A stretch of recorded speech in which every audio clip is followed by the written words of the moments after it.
D'après Matthieu, libère-nous de nos dettes, comme nous-mêmes nous libérons ceux qui nous doivent.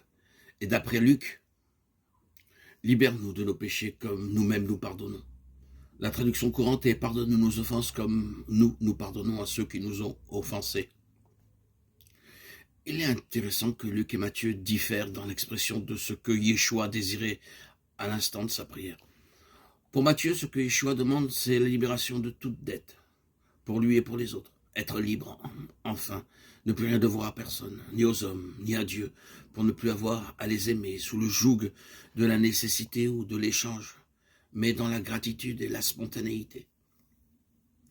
Pour Luc, ce que Yeshua demande, c'est la libération de toute rancune et de toute rancœur, la délivrance du cœur de tous ces poids et poisons d'amertume accumulés par l'absence de pardon et la culpabilité face au péché ou errance de l'homme.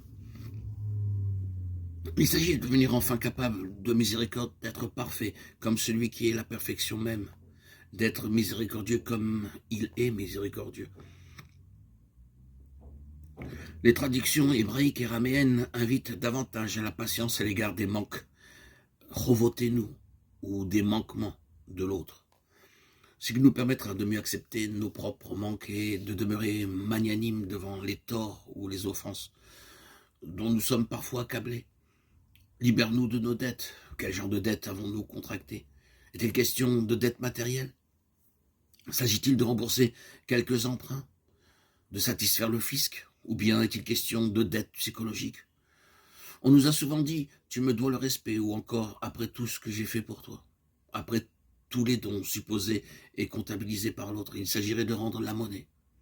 À l'égard de certaines personnes, la dette semble immense, comme la culpabilité qui l'accompagne, de ne jamais pouvoir rendre équitablement l'amour qui nous fut donné. Peut-être est-il question de dette spirituelle. N'est-ce pas la dette contractée par Adam à l'égard de Dieu? Nous devons à Dieu un amour infini puisqu'il nous a donné un amour infini. Mais qui pourra payer une telle dette? Un être et un amour fini ne peuvent pas rendre à l'infini ce qui lui est dû.